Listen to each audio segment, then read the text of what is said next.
Yan. Hila.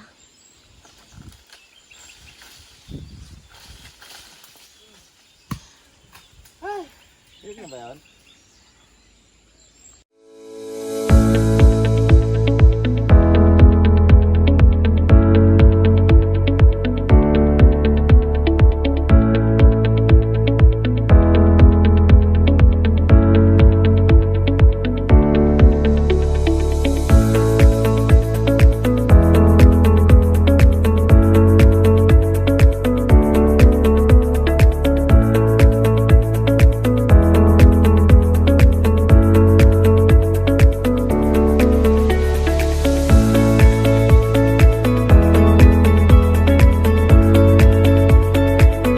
For today's video ay mamamasyal Paano kami nabisa mo dyan? sa aming lupa sa kabilang ilog.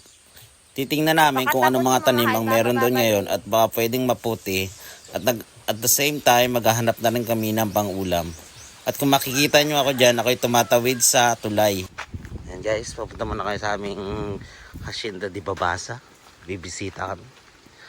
Ayan. Kasama ko yung asawa ko at sa mama ko. Medyo matagal din kami hindi nakarating dito at naninibago na. Dami na rin pagbabago. Ito, mga lupa nga pala ito ng mga kapitbahay namin dito. Dami ng tanim, mga saging. Ay ko, madadapa pa ako. Guys, mangunguha kaming kalamansi. Medyo ubat na rin sa amin. Hindi na naaalagaan, natapatabasan. Kaya madamo na. Kukuha kaming kalamansi, pambenta. Ito pala, may bunga pa.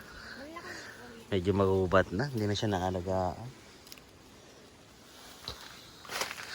Ay, ang dami bunga ah. Ayan, ang dami guys, bunga. Jackpot yata kami. Nakita kaming ano doon, suha, babalikan namin, wala kang panungkit. Ayan guys, tutulungan ko muna sila mama. Ito nga pala yung tanim namin kalamansi sa kabilang lupa namin. Tiningnan namin kung may mga bunga din. Kaso wala pa siyang masyadong bunga. Mga bulaklak pa lang. Minisita lang namin kung sakaling may mapuputi. Ay kaso wala. Ayan. Inikot-ikot. Hinanap-hanap ko kung may mga bunga pa siya. Kaso wala pa siya.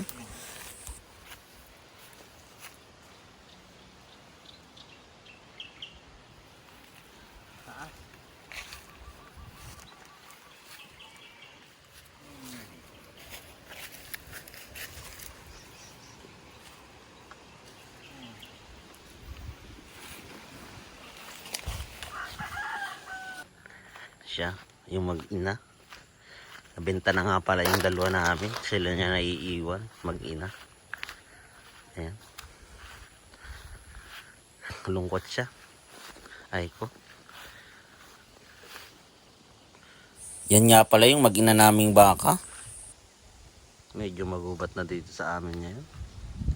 Ay, mga saging din naman tanim, ilan. Yung bahay daw ng ate ko dapat, kaso hindi tinuloy. Nagagalit sa akin. Ang cute ng bag na niya. Guys, alam nyo ba yung saging na yan? Yan ang bungulan dito sa amin, yung tinatawag, bungulan. Yan.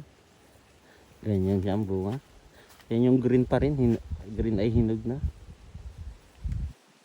Ayan. Mga lipas na yung talong namin. Wala na mga dahon. May mga bunga pa naman. Kaso halos hindi na rin mapakinabangan. Palitan na ng bago. Ikot-ikot lang namin.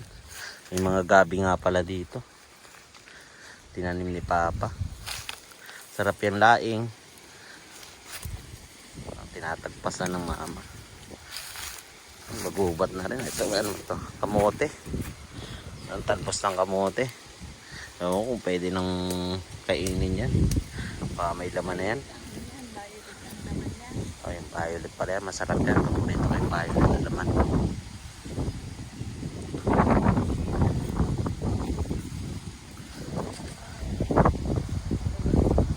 Sarap ng hangin.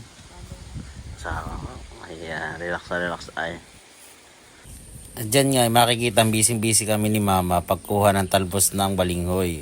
Wala kasi kaming uulamin. Ito lang yung nakita namin na pwedeng ulamin. Eh saktong-sakto, paborito ko pa naman to. Kaya yan. Stop it. Get some help.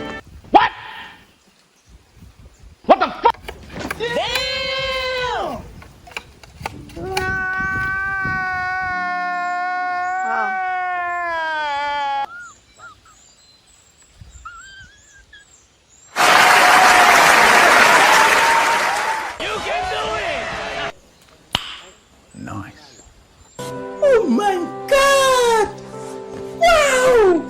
No! God, please, no! No! No! No! Yun.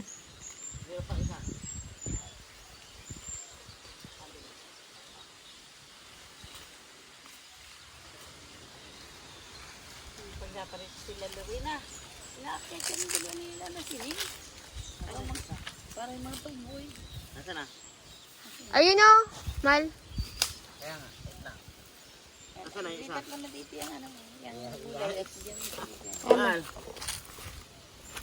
Hinog. Umakyat na nga pala ako dyan guys at hindi ko abot yung susungkitin natin kasi nga sobrang taas na siya. Balik kapos yung ating panungkit. Yan, medyo nahirapan kasi ako dyan. Hindi ko kasi makita kung saan yung sanga niya para masungkit siya ng tama. Yan, hirap na hirap talaga ako dyan. Talagang pinilit ko makuha siya. Hindi pwedeng hindi. Napagod na ako pag-akyat. Yan, hanggang sa nakuha ko na siya. Yun, nahulog na. At pagkatapos naming makuha yung suha, ayan na nga, nagpasya na kaming umuwi kasi baka hapunin na kami. Medyo madilim din kasi ang daan dito at masukal. Medyo delikado siya. Yan, makikita nyo, bit ko yan. 3 yung nakuha nating suha. Hinog, paborito ng aking asawa yan. At pagdating nga dun, malapit na sa amin. May nadaanan akong kakao. Ayan, hinog na rin siya. Saktong-sakto. Gustong gusto rin ng asawa ko yan. At kung nakaabot ka sa dulo ng bidyong ito, salamat.